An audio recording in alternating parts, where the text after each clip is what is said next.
Hello dear students. तो last class में हमने बात की थी कि हमने बात की थी टर्म सिंबल्स की। ठीक है, इसकी बात की थी टर्म सिंबल्स की।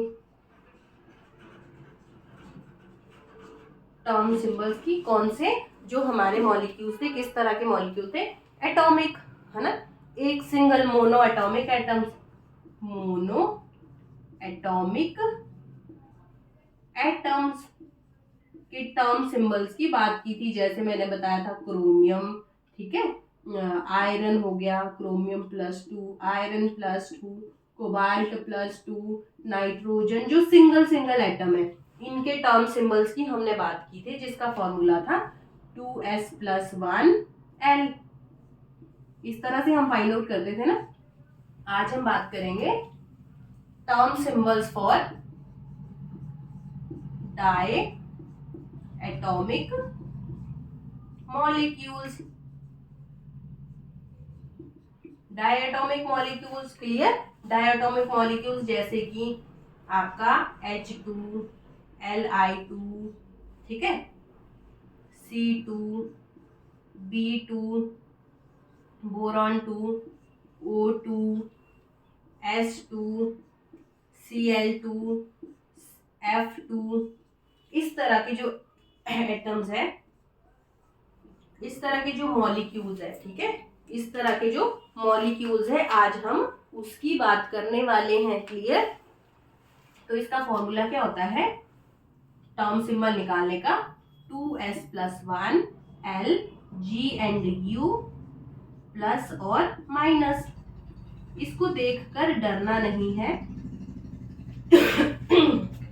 अगर आपने पिछला आपको अच्छे से टर्म सिंबल निकालना आ गया ना मोनो एटॉमिक एटम्स के लिए, तो आप डाई एटॉमिक मॉलिक्यूल्स के लिए इजीली टर्म सिंबल्स को कैलकुलेट कर पाएंगे।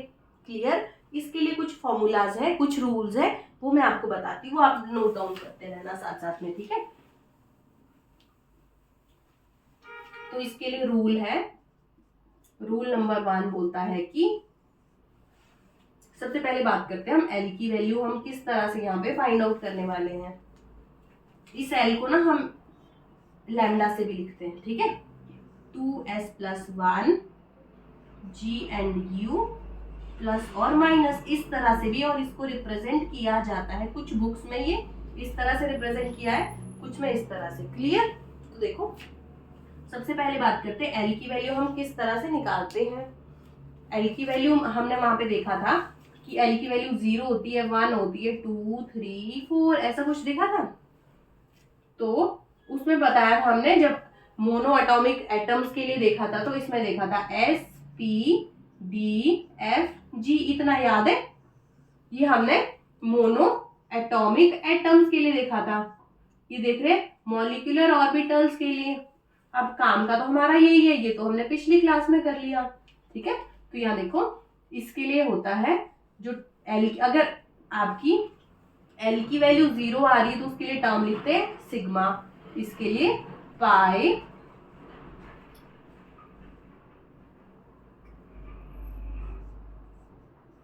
ऐसे, ठीक है। इस तरह से लिखते हैं। 0 के लिए सिग्मा टर्म, 1 के लिए पाई, इसके लिए डेल्टा, और इसके लिए 5, 3 के लिए 5। इतना आपको याद रखना है। इसको याद करने की अगर मैं ट्रिक आपको बताऊं तो देखना, सिग्मा, पाई, डेल्टा, 5, आप ऐसे याद कर लो इसको ना। 0 के लिए 1, 0 के लिए सिग्मा, 1 के लिए पाई, 2 के लिए डेल्टा, और इसके लिए डेल्टा 2 के लिए ना हीटिंग वाला सिंबल याद रखो, ये हीट का सिंबल है ना आपका, ठीक है।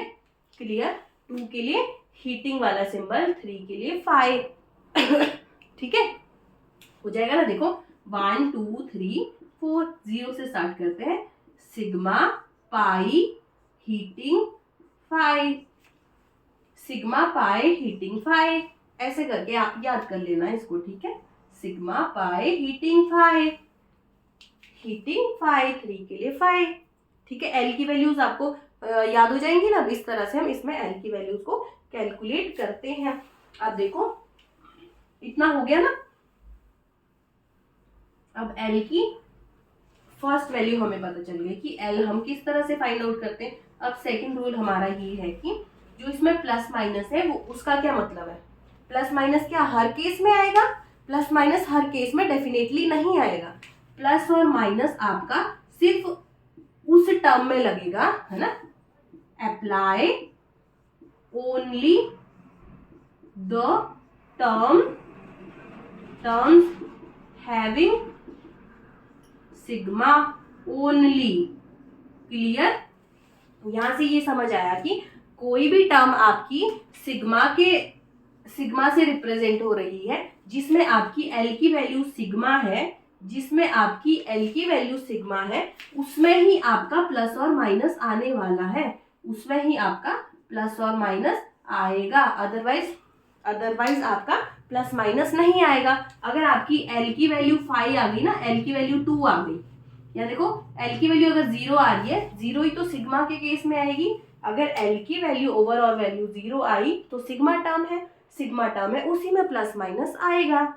पर अगर एल की वैल्यू 2 हो गई, 2 का मतलब 5, तो इसमें आपका प्लस माइनस नहीं आएगा। ये रूल नंबर 2 था।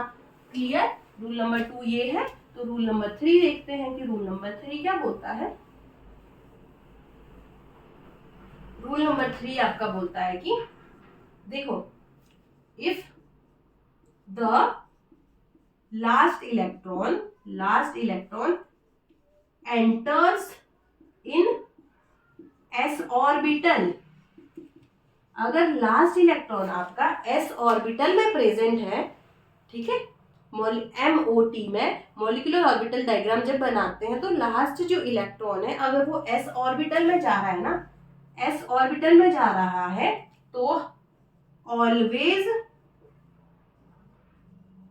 वहां पे जो वैल्यू आएगी वो पॉजिटिव ही आने वाली है। क्या आने वाली है? पॉजिटिव आने वाली है। जैसे देखो, अगर आपके पास एल की वैल्यू तो 0 ही आ गई, 0 आ गई, तो टर्म आपके पास सिग्मा आ गई ना। और जो लास्ट इलेक्ट्रॉन है वो भी आपके पास एस ऑर्बिटल में जा रहा है, तो उसमें हमेशा पॉजिटिव ही आएगा, उसमें हमेशा पॉजिटिव ही आएगा, नेगेटिव वैल्यू नहीं आने वाली। इतना क्लियर हो गया? ये हमारा थर्ड रूल है। अब देखो इफ लास्ट इलेक्ट्रॉन, अगर जो लास्ट इलेक्ट्रॉन है p ऑर्बिटल में गया, p ऑर्बिटल में एंटर हो रहा है ना, तो जो प्लस और माइनस है वो किस तरह से देखते हैं। अगर 2s+1 की जो वैल्यू है, अगर जो लास्ट इलेक्ट्रॉन p ऑर्बिटल में एंटर हुआ, तो अगर 2s+1 की वैल्यू 3 है, तो जो साइन आएगा वो नेगेटिव साइन आएगा। कौन सा आएगा? नेगेटिव। और अगर 2s+1 की जो वैल्यू है वो 1 आई, अगर 2s+1 की वैल्यू 1 आई, तो जो साइन आएगा वो पॉजिटिव आएगा। इतना क्लियर? ये हमारे 3 रूल हो गए। क्लियर?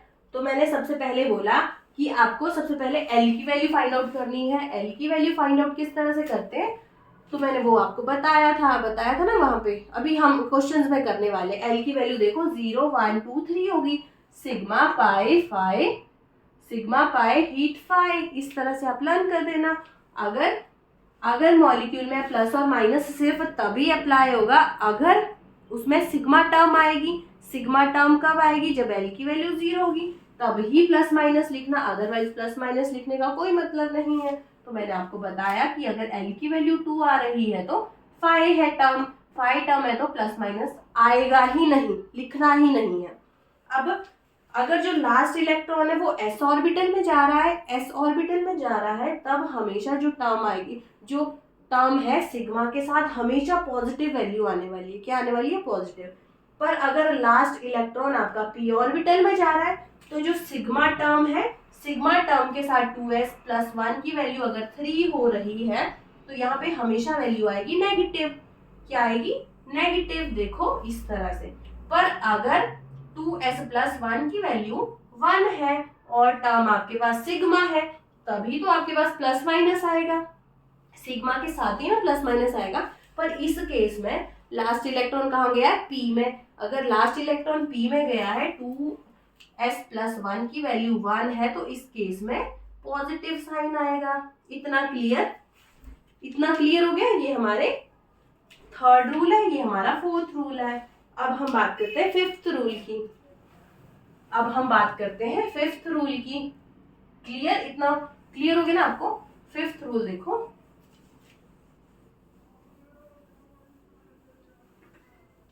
फिर हम डायरेक्ट क्वेश्चंस पे चलेंगे और आपको बहुत क्लियर हो जाएगा। ये मैं कॉन्सेप्ट आपको बता रही हूँ कि किस तरह से कॉन्सेप्ट होगा, ठीक है। तो फॉर्मूला था 2s + 1 l g और u प्लस और माइनस, तो आपको प्लस माइनस लगाना आ गया, l निकालना भी आ गया, 2s + 1 की वैल्यू भी मैंने बता दी थी। बचा क्या अब g और u किस तरह से कैलकुलेट करेंगे। फिफ्थ रूल, अगर कोई मॉलिक्यूल उसमें सेंटर ऑफ सिमेट्री है ना, लिखना molecule having centre of symmetry always, only लिखो, ओनली पोजेस द जी और यू सिर्फ उसी केस में आएगा जिसमें मॉलिक्यूल में आपके पास सेंटर ऑफ सिमेट्री है। देखो H2 मॉलिक्यूल है, C2 मॉलिक्यूल है, इस केस में ही आप G और U लगा सकते हैं क्योंकि इसमें ही आपका सेंटर ऑफ सिमेट्री है। देखो सेंटर से आप एक तरफ जा रहे कार्बन आ रहा है, सेंटर से दूसरी तरफ जाएंगे कार्बन आ रहा है, तो इसमें सेंटर ऑफ सिमेट्री प्रेजेंट है, तो आपका G और U इसमें आएगा। अब उसमें से G आएगा कि U आएगा वो हम आगे क्वेश्चंस के अकॉर्डिंग ही देखने वाले हैं, ठीक है। और अगर मैं एक एग्जांपल ऐसा लेती हूँ, NO मैंने ले लिया, तो देखो N ये है, ऑक्सीजन ये है, तो क्या इसमें सेंटर ऑफ सिमेट्री है? इसमें मुझे सेंटर ऑफ सिमेट्री ही नहीं दिख रहा, तो इसमें G और U आने का कोई मतलब ही नहीं है। इतना क्लियर हो गया आपको, ठीक है। अब थोड़ा सा मैं आपको बताती हूँ कि G और U को हम किस तरह से देखेंगे, है ना। G और U को हम किस तरह से देखने वाले हैं, ठीक है। मैं इसको इरेज कर देती हूँ। देखो फॉर्मूला था 2s + 1 जो आपको पता चल चुका है किस तरह से लिखना है, L G and U plus और माइनस हमने देख लिया, ये फॉर्मूला है निकालने का, है ना। अब G और U को देखते हैं, तो देखो ये देखो आपका एक ऑर्बिटल है, एक आपका एक एटम है कार्बन, ये भी है कार्बन, ठीक है। कार्बन की इलेक्ट्रॉनिक कॉन्फ़िगरेशन क्या होती है, 1s2 2s2 2p2, ये होती है 2p2, क्लियर। तो देखो मैं यहां से कर रही हूँ, इसको लिखने का कोई मतलब नहीं है, वैलेंस है तो मैं 2 से स्टार्ट करती हूँ, 2s2 से। देखो ये है 2s ऑर्बिटल, एटॉमिक ऑर्बिटल, ये एटॉमिक ऑर्बिटल है ना एक एटम का, ये भी एटॉमिक ऑर्बिटल है कार्बन का, तो इसमें 2 इलेक्ट्रॉन्स है, मैंने फिल कर दिए। देखो ये तो एक कार्बन है, एक कार्बन और भी तो है, एक कार्बन के लिए एक कार्बन के लिए, ये एटॉमिक ऑर्बिटल्स है, इनके कॉम्बिनेशन से क्या बन गया, मॉलिक्यूलर ऑर्बिटल। क्या बन गया, मॉलिक्यूलर ऑर्बिटल, क्लियर। देखो इलेक्ट्रॉन कितने 1 2 3 एंड 4, पहले 1 फिल किया, फिर सेकंड, फिर थर्ड एंड फोर्थ। तो जो सिग्मा बॉन्ड, देखो s ऑर्बिटल जो बनाता है वो सिग्मा बॉन्ड बनाता है, क्या बनाता है, सिग्मा बॉन्ड्स। s ऑर्बिटल हमेशा सिग्मा बॉन्ड ही बनाता है, अगर सिग्मा बॉन्ड बना रहा है तो ये सिग्मा बॉन्ड है, ये भी सिग्मा है। पर जो बॉन्डिंग में जो ऑर्बिटल होता है ना, उसे हम किससे रिप्रेजेंट करते हैं, सिग्मा जी से। किससे, सिग्मा जी से। जो एंटी बॉन्डिंग ऑर्बिटल है उसे हम रिप्रेजेंट करते हैं सिग्मा यू से। ये सिग्मा जीरेड है, ये सिग्मा अनजीरेड है। इतना क्लियर हो गया, इतना क्लियर हो गया। अब देखो, अब बात करते हैं पी ऑर्बिटल्स की, कि हम पी ऑर्बिटल्स को किस तरह से ड्राइव करने वाले हैं, ठीक है। पी ऑर्बिटल में सिग्मा जी और सिग्मा यू या किस तरह से हम लिखने वाले हैं, ठीक है। इतना क्लियर हो गया।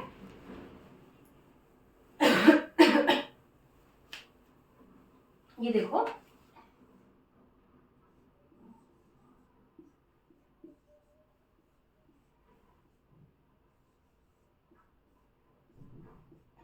ये इस तरह से क्लियर। तो यहाँ देखो जो पी के आपके पास ऑर्बिटल्स है ना, पी के ऑर्बिटल, पी में क्या है, एक px है, एक py है, एक pz है। अगर इंटरन्यूक्लियर एक्सिस आपको बताई नहीं है तो हमेशा आप z लेना, इंटरन्यूक्लियर एक्सिस।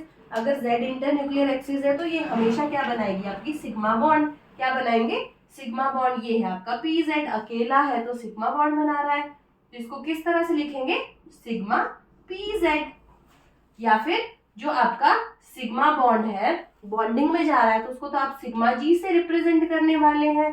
क्लियर, ये सिग्मा बॉन्ड ही तो है जो सिंगल है ना, सिग्मा पर एंटी बॉन्डिंग में जा रहा है सिग्मा अनजीरेड, या फिर क्या लिखेंगे आप, सिग्मा PZ स्टार। ठीक है, चलो ये स्टार है लो, ठीक है, इतना समझ गए ना, इसको जीरेड लिखना, इसको अनजीरेड। क्लियर। अब जो ये है PX और PY, अगर ये दोनों सिग्मा PZ अगर इंटरन्यूक्लियर एक्सिस है तो आपका ये सिग्मा बॉन्ड बनाएगा, पर जो ये PX और PY है ये तो पाई बॉन्ड बनाने वाले, क्या बनाने वाले, पाई बॉन्ड्स। अगर ये पाई बॉन्ड्स आपके बनने वाले हैं तो ये देखो ये भी पाई बनाएगा, ये भी पाई बनाएगा। पाई ऑर्बिटल है कौन सा, 2p, तो ये देखो 2 पाई, ठीक है, 2 पाई, ये एक x है एक y है, 2px 2py। पर ये बनाएंगे कौन से ऑर्बिटल, देखो जो आपके बॉन्डिंग वाले हैं वो अनजीरेड बनाएंगे। क्या बनाएंगे, पाई अनजीरेड, पाई अनजीरेड। क्लियर, जो आपके बॉन्डिंग वाले पाई ऑर्बिटल्स है वो बनाएंगे अनजीरेड मॉलिक्यूलर ऑर्बिटल। समझ रहे ना, जो आपके पाई बनाने वाले बॉन्डिंग मॉलिक्यूलर ऑर्बिटल है वो बनाएंगे पाई अनजीरेड, पर जो बॉन्डिंग वाले हैं वो बनाएंगे पाई जीरेड। क्या बनाएंगे, पाई जीरेड मॉलिक्यूलर ऑर्बिटल। जो एंटी बॉन्डिंग वाले, इतना क्लियर हो गया, बस इतना ही क्लियर करना था, बाकी तो हम अब एग्जांपल्स के बेस पे हम सीधा सीधा कर लेंगे। बाकी इसको मैं अच्छे से आपको जब एमओटी करवाऊंगी तो उसमें आपको समझाऊंगी कि जीरेड और अनजीरेड आया किस तरह से। क्लियर। तो मैं इसको इरेज कर दी हूँ। और एक चीज अपने नोट्स में फिर से ये मेंशन कर लेना ना कि अगर आपके पास इलेक्ट्रॉन 14 इलेक्ट्रॉन से लेस है ना, 14 इलेक्ट्रॉन से लेस है तो आपका जो एमओटी है वो किस तरह से हम लिखते हैं उसको, एमओटी में जो पी ऑर्बिटल्स है ना, पी ऑर्बिटल्स की स्प्लिटिंग किस तरह से होती है, वो होती है कुछ इस तरह से। ये देखो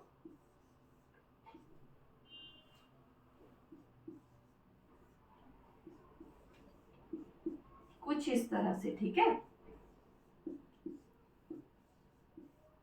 इसको लर्न करने के लिए आप याद रखना 2 1 2 1। अगर लेस देन 14 इलेक्ट्रॉन्स है, लेस देन 14 इलेक्ट्रॉन्स आपके मॉलिक्यूलर ऑर्बिटल में है, जैसे आपका C2 है, C2 में कितने इलेक्ट्रॉन्स होते हैं, कार्बन में 6, दूसरे में भी 6 इज इक्वल टू 12। तो जो p ऑर्बिटल होगा ना कार्बन का, वो किस तरह से आपका लिखा जाएगा, पहले आपका 2 ऑर्बिटल लिखे जाएंगे, फिर एक उसकी एनर्जी हाई, एनर्जी ऑर्डर के बेस पे ये है ना। पर अगर आपका जो इलेक्ट्रॉन है 14 इलेक्ट्रॉन से ग्रेटर है, 14 और 14 या 14 भी हो सकते हैं या लेस देन 14 होते हैं, तो ऐसा लिखते हैं 14 से ग्रेटर जब होंगे तो हम किस तरह से इसको रिप्रेजेंट करेंगे, तो जो p ऑर्बिटल है वो स्प्लिट होंगे किस तरह से, वो होंगे 1 2 2 1। बस इतना याद रख लेंगे। अगर 14 इलेक्ट्रॉन से ज्यादा इलेक्ट्रॉन आपके एमओटी में है, मॉलिक्यूलर ऑर्बिटल में है, तो वो स्प्लिट होगा 1 2 2 1। इस तरह से p ऑर्बिटल उसका स्प्लिट होने वाला है। क्लियर।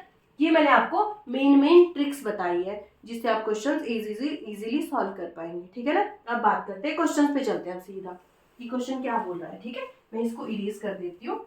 अब बात करते हैं क्वेश्चन की। क्वेश्चन था हमारा क्या था कि टर्म सिंबल हमने फाइंड आउट करना है। किसका टर्म सिंबल हमें फाइंड आउट करना है, term symbol for diatomic molecule, जिसका फॉर्मूला है 2s+1 L G और U प्लस और माइनस, ये था ना। इस तरह से हमने निकालना है। मैं ले रही हूँ एग्जांपल H2 मॉलिक्यूल का, यही तो डायटोमिक मॉलिक्यूल है। इसमें देखते हैं कि टर्म सिंबल हम किस तरह से फाइंड आउट करने वाले हैं। पहले एक बार इसका एमओटी बनाओ। एमओटी बनाएंगे तो देखो एक हाइड्रोजन मैंने यहाँ लिखा, एक यहाँ लिखा, तो हाइड्रोजन का एटॉमिक नंबर कितना होता है 1, इलेक्ट्रॉनिक कॉन्फ़िगरेशन 1s1। तो देखो इसका 1s ऑर्बिटल है, इसका भी 1s ऑर्बिटल है, 1s में एक इलेक्ट्रॉन है, इसमें भी 1s में एक इलेक्ट्रॉन है। अब एमओटी जब बनाएंगे तो देखो एक 1s मॉलिक्यूलर ऑर्बिटल, एक 1s, ये आपका बॉन्डिंग मॉलिक्यूलर ऑर्बिटल हो गया, ये 1s star anti bonding molecular orbital हो गया। क्लियर? क्लियर इतनी बात? अब देखो 2 इलेक्ट्रॉन्स है, फर्स्ट यहाँ पे मैंने फिल किया, सेकंड आपका यहीं पे आएगा पर ऑपोजिट स्पिन के साथ आने वाला है। तो मैंने आपको क्या बताया था, अगर आपका सिग्मा ऑर्बिटल है वो हमेशा कौन सा बॉन्ड बनाएगा, इस चीज को आप इस तरह से लिख सकते हैं ना, वो सिग्मा ऑर्बिटल हमेशा आपका सिग्मा बॉन्ड बनाएगा। अगर वो बॉन्डिंग में जा रहा है तो उसका नाम क्या हो जाएगा, जी रेड, उसको हम लिखेंगे सिग्मा जी से रिप्रेजेंट करेंगे। पर अगर आपका सिग्मा ही ऑर्बिटल है तो वो हमेशा बॉन्ड, तो सॉरी एस ऑर्बिटल है, एस ऑर्बिटल आपका बॉन्ड तो सिग्मा बॉन्ड ही बनाएगा, पर अगर वो एंटी बॉन्डिंग में है तो उसे हम रिप्रेजेंट करेंगे सिग्मा यू से। या तो आप 1s स्टार लिखना या फिर सिग्मा यू लिखना, तो हमारे लिए जो बेनिफिशियल है सिग्मा यू ही है, क्योंकि हमें यू और जी के बारे में देखना है ना क्वेश्चन सॉल्व करते हुए। क्लियर? तो ये हो गया सिग्मा यू, ये हो गया सिग्मा जी। तो देखो अब हमें इस चीज को, इसका टर्म सिंबल निकालना है सिग्मा जी का। तो मैं जो ये चीज मैंने यहाँ लिखी है ना, मैं इसको साइड में ले रही हूँ। यहाँ पे देखो एक इलेक्ट्रॉन यहाँ, एक यहाँ, इसका नाम है सिग्मा जी। क्या है? सिग्मा जी इसका नाम है। ठीक है, तो इसके केस में सबसे पहले मुझे एल निकालना है। तो मैंने आपको क्या बताया था, जब हमने स्टार्टिंग में, जब हम एटॉमिक मोनो एटॉमिक एटम्स की बात कर रहे थे, तो उसमें मैंने बताया था एस के लिए जो वैल्यू लेते हैं वो 0 लेते हैं, यहाँ पे +1, यहाँ 0 या -1। ये तो एस ऑर्बिटल है तो ये भी एस ऑर्बिटल, तो इसके लिए वैल्यू क्या लेंगे, 0 लेंगे ना। ठीक है, अगर इसके लिए हमने वैल्यू 0 ले ली तो देखो एस की वैल्यू निकालेंगे, सॉरी एल की वैल्यू निकालेंगे। L is equal to, L कैसे निकालते थे, वहां पे हम लिखते थे जो भी आपको ऊपर दिया है, ठीक है, 0 को मल्टीप्लाई करेंगे नंबर ऑफ इलेक्ट्रॉन से, 0 multiply by 2 electrons is equal to 0। तो यहाँ से पता चला एल कितना आ गया, 0। कितना आ गया एल, 0।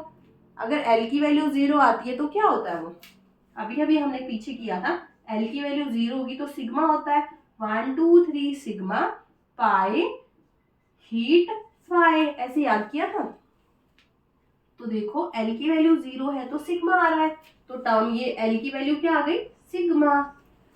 अगर सिग्मा आई है तो प्लस माइनस किस तरह से लिखने वाले हैं, मैंने आपको बोला था अगर जो लास्ट इलेक्ट्रॉन है, देखो मैंने प्लस माइनस बोला था, सिग्मा के साथ में ही प्लस माइनस आएगा, ऐसे बोला था ना मैंने।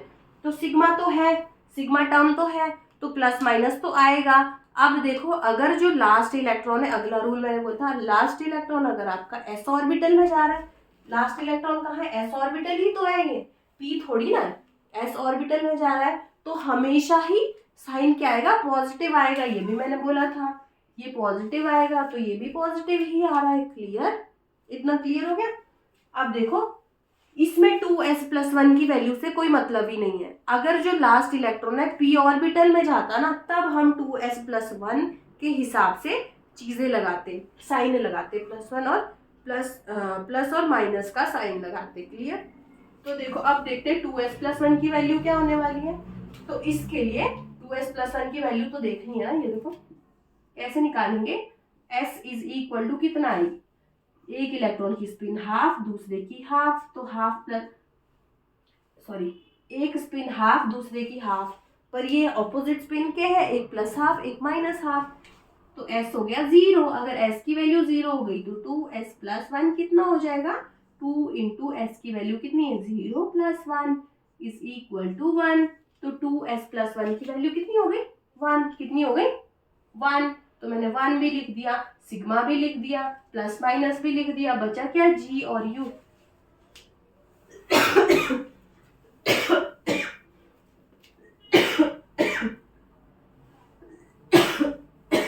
सॉरी। अब बात आई जी और यू की। ये था सिग्मा जी, क्या था ये, सिग्मा जी था ना ये, ठीक है। तो मैंने आपको बताया जी और यू हम उसी केस में लगाएंगे जिस मॉलिक्यूल में सेंटर ऑफ सिमेट्री हो। तो देखो H2 मॉलिक्यूल है, H2 मॉलिक्यूल में सेंटर ऑफ सिमेट्री तो डेफिनेटली है, तो इसमें जी और यू तो आएगा, पर जी आएगा कि यू आएगा वो हमें चेक करना है, ठीक है। तो देखो इसको इस तरह से लिख दिया मैंने। तो एक इलेक्ट्रॉन, जब मैंने ये जी है ना, ये देखो सिग्मा जी, तो एक इलेक्ट्रॉन को जी से मल्टीप्लाई करो, दूसरे को भी जी से, G into G is equal to G, ठीक है। इतना क्लियर हो गया। तो यहां से क्या आ जाएगा, जी, ये वैल्यू आ जाएगी इस तरह से, किस तरह से, इस तरह से। तो जो आपका H2 का टर्म सिंबल है वो क्या है, 1 सिग्मा जी प्लस। क्लियर, क्लियर हो गया आपको। देखो अगर आपको जी और यू का पता नहीं चला, मैं एक बार फिर से बताती हूँ आपको, ठीक है। ये देखो, यह देखना ना, ध्यान से देखना। देखो जी इंटू जी आपका होता है जी, जी इंटू यू होता है यू, यू इंटू यू आपका जी होता है, ठीक है। यू जी इंटू यू और यू इंटू जी आपका यू होता है, समझ गए ना। जी और जी, जी, जी और यू, यू और यू जी। जो सिमेट्रिकल टर्म्स है जी और जी, वो जी हो जाता है। जो अनसिमेट्रिकल है, एक जी है एक अनजीरेड, एक जीरेड है एक अनजीरेड है, वो अनजीरेड हो जाता है। क्लियर। तो यहाँ से ये आया। अब क्वेश्चन नंबर 2 की बात करते हैं, ठीक है। अभी तो हमने H2 का टर्म सिंबल फाइंड आउट किया, अब बात करते हैं H2 पॉजिटिव की। किसकी बात कर रहे हैं, H2 पॉजिटिव का टर्म सिंबल निकालते हैं। तो देखो ये है H2 पॉजिटिव, इसका मतलब क्या होगा, या देखो फिर से मैंने इसका एटॉमिक ऑर्बिटल ड्रॉ कर, मॉलिक्यूलर ऑर्बिटल ड्रॉ करने की कोशिश कर रही हूँ, ठीक है। ये 1s है, ये भी 1s है।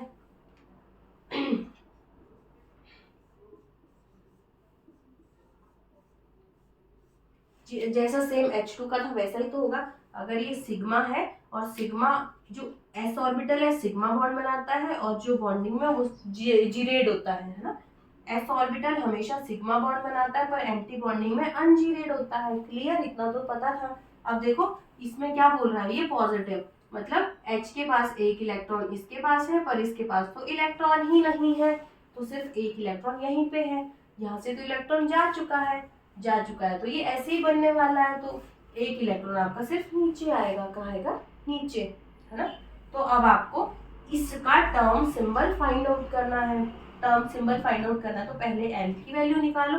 L इज इक्वल टू, मैंने आपको बताया था S ऑर्बिटल के लिए जब आप L की वैल्यू कितनी होती है, 0 होती है यहाँ पे, है ना। L की वैल्यू जब फाइंड आउट करते हैं तो ये 0 होती है, 0 होती है तो मल्टीप्लाई करो, 0 multiply by 1 electron is equal to 0। अगर L की वैल्यू 0 आ रही है तो मतलब कौन सी टर्म है, सिग्मा टर्म है। तो यहाँ से पता चला आपको ये तो है सिग्मा टर्म। L की वैल्यू तो फाइंड आउट हो गई, है ना। अब देखते हैं प्लस माइनस, देखते हैं लगेगा भी कि नहीं लगेगा। अगर सिग्मा टर्म है उसके केस में हमेशा प्लस माइनस लगता है, अगर सिग्मा टर्म है उसके केस में हमेशा प्लस माइनस लगता है। और लास्ट इलेक्ट्रॉन अगर आपका s ऑर्बिटल में जा रहा है तो हमेशा पॉजिटिव साइन आता है, इतना भी आपको याद होगा, है ना, सेकेंड रूल। और 2s+1 की वैल्यू फाइंड आउट करो, आप 2s+1 की वैल्यू फाइंड आउट करो। देखो पहले तो स्पिन निकालनी पड़ेगी ना, फिर स्पिन क्या होती है, जो भी आपके इलेक्ट्रॉन्स है उनकी स्पिन को प्लस करने के बाद ओवरऑल स्पिन निकलती है। तो इसमें तो हमारे पास एक ही इलेक्ट्रॉन ऐसा है जिसकी स्पिन हाफ है, बाकी तो है ही नहीं। MOT में, मॉलिक्यूलर ऑर्बिटल डायग्राम में यही है ना। तो देखो इसकी स्पिन क्या हो गई, हाफ। तो 2s+1 की क्या वैल्यू हो जाएगी, 2 into half plus 1 is equal to 2। कितना हो गया स्पिन, तो 2s+1 की क्या वैल्यू हो गई, 2। तो इसको लिखो 2। क्लियर, ये भी हो गया, ये भी हो गया, ये भी हो गया। अब है जी और यू आएगा इसमें कि नहीं आएगा। अब बताओ, अगर जी और यू, देखो जो H2 है ना, H2 पॉजिटिव, इसको जब आप लिखेंगे हाइड्रोजन यहाँ, ये पॉजिटिव है, यहाँ से इधर को जा रही, इधर भी हाइड्रोजन मिल रहा है, उधर भी हाइड्रोजन मिल रहा है। सेंटर ऑफ सिमेट्री तो है क्योंकि सेम एटम्स है, सेंटर ऑफ सिमेट्री है G और U, तो आएगा, पर G आएगा कि U आएगा वो देखते हैं। जब आपका ये इलेक्ट्रॉनिक कॉन्फ़िगरेशन है, इसको आप हर बार बाहर निकाल के देखना। जब आप इसको बाहर निकालेंगे, G को मल्टीप्लाई करेंगे एक इलेक्ट्रॉन से, ऐसा है ना, ये देखो G को एक इलेक्ट्रॉन से मल्टीप्लाई करेंगे तो G आ जाएगा। क्या आ जाएगा? G, ठीक है ना। तो ये क्या आ जाएगा आपके पास, term symbol 2 sigma G positive. Clear? ये है क्वेश्चन नंबर 2। अब बात करते हैं क्वेश्चन नंबर 3 की। ये हो गया ना क्लियर?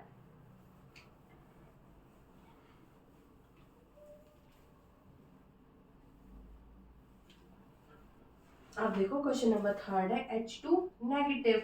H2 नेगेटिव की बात करते हैं। H2 नेगेटिव का MOT जब मैंने बनाया तो देखो एक हाइड्रोजन के पास एक इलेक्ट्रॉन, एक हाइड्रोजन के पास एक इलेक्ट्रॉन, पर एक हाइड्रोजन ऐसा है जिसके पास एक्स्ट्रा इलेक्ट्रॉन है। कितना एक्स्ट्रा इलेक्ट्रॉन है वो मैंने यहाँ फिल कर दिया ना, ये देखो, ठीक है, इस तरह से। तो जब मैंने इसको देखो, ये क्या है, बॉन्डिंग। s ऑर्बिटल हमेशा सिग्मा बॉन्ड बनाता है, s ऑर्बिटल सिग्मा बॉन्ड बनाता है। तो सिग्मा जो बॉन्डिंग वाला जी रेड होता है, एंटी बॉन्डिंग वाला अनजी रेड होता है। इलेक्ट्रॉन्स फिल करो, कितने 1 2 3, तो देखो 1 2 यहाँ, 3 यहाँ। तो मैंने आपको बोला ऐसा आपको इलेक्ट्रॉन देखना है जो आपका जो वैलेंस शेल वाला ना, जो देखो जो कंप्लीटली फिल्ड है ना, उसको आप कभी भी कंसीडर मत करना टर्म सिंबल्स निकालने में। हमेशा इसको करना, अगर करेंगे ना इसको कर तो निकाल तो सकते हैं आप, ठीक है। तो इसमें आप S की वैल्यू भी 0 हो जाएगी, L की वैल्यू भी 0 हो जाएगी, ठीक है। तो यहाँ से आप इसको निकालने का कोई मतलब भी नहीं है। वैसे अगर आप चाहते हो तो मैं फिर से बता ही देती हूँ आपको। देखो मैंने लिख दिया, मान लो ये दोनों मैंने ऐसे ही लिखा है ये कि साथ में इनकी एनर्जी है। ये देखो, ये है सिग्मा जी, ये है सिग्मा यू, क्लियर। ये मैंने इस तरह से यहाँ रिप्रेजेंट किया है। तो अब आपको एक बार L की वैल्यू निकालनी है। मैंने क्या बोला था, L की वैल्यू कैसे निकालते हैं, L की वैल्यू उस तरह से निकालते हैं, मैंने आपको बोला था अगर S ऑर्बिटल है, S ऑर्बिटल के लिए L की वैल्यू यहाँ पे हमेशा 0 होती है, ये 0 होती है। तो 0 multiply by 2 0 multiply by 2 plus 0 multiply by 1 is equal to 0। तो L की वैल्यू 0 ही आ रही है। अगर L की वैल्यू 0 है तो टर्म कौन सी होगी, सिग्मा होगी ना। तो यहाँ से पता चला L की वैल्यू तो सिग्मा है। तो मैंने आपको बोला है अगर L की वैल्यू सिग्मा है तो उसके केस में ही प्लस माइनस आएगा, उसके केस में ही प्लस माइनस आएगा ना।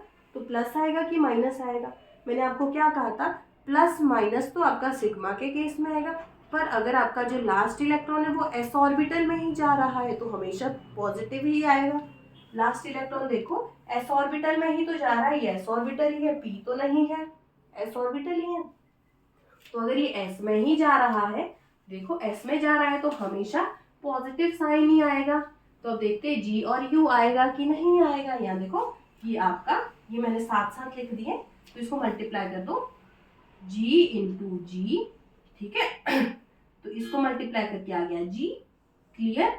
और ये क्या है, u multiply by 1 electron is equal to, sorry u, अब इनको मल्टीप्लाई करो तो ये g और u is equal to u, तो ये हो गया u, क्लियर। पहले तो चेक करना है g और u आएगा भी कि नहीं आएगा। देखो H2 है, एक तरफ हाइड्रोजन, दूसरी साइड भी हाइड्रोजन, तो सेंटर ऑफ सिमेट्री तो है, तो g और u तो आएगा। g आएगा कि u आएगा वो हमने इस तरह से देखा। देखो एक इलेक्ट्रॉन को पहले मल्टीप्लाई किया g से, फिर अगले इलेक्ट्रॉन को मल्टीप्लाई किया g से, तो g इंटू जी तो g होता है, क्लियर। फिर उसके बाद देखो u, एक इलेक्ट्रॉन को मल्टीप्लाई किया u से, तो g और u क्या होता है, u। देखो मैंने आपको भी पीछे बताया था ना। तो ये हो गया u, ठीक है, ये हो गया u। ये देखो यहाँ पे मैंने u लिखा, ये पॉजिटिव लिखा। अब देखो 2s प्लस 1 की वैल्यू निकालनी है। पहले s निकालो, s कितना है, s कैसे निकालते हैं, जितने भी आपके जो इलेक्ट्रॉन्स हैं उनकी स्पिन को प्लस करो या माइनस करो, ठीक है। एक इलेक्ट्रॉन है, इसकी स्पिन +½ है, दूसरा बैकवर्ड स्पिन है इसकी, तो इसकी स्पिन माइनस हाफ हो जाएगी, ये तो 0 हो जाएगा। तो इसकी स्पिन कितनी हो जाएगी, सिर्फ इसकी वजह से आएगी हाफ। तो 2s + 1 की क्या वैल्यू हो जाएगी, 2 × s है आपका half plus 1 is equal to 2। 2s + 1 की वैल्यू 2।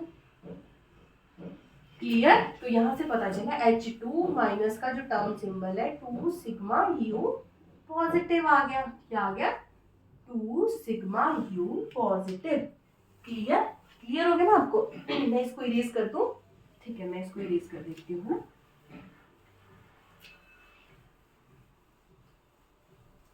इसके बाद हम बात करने वाले हैं किसकी,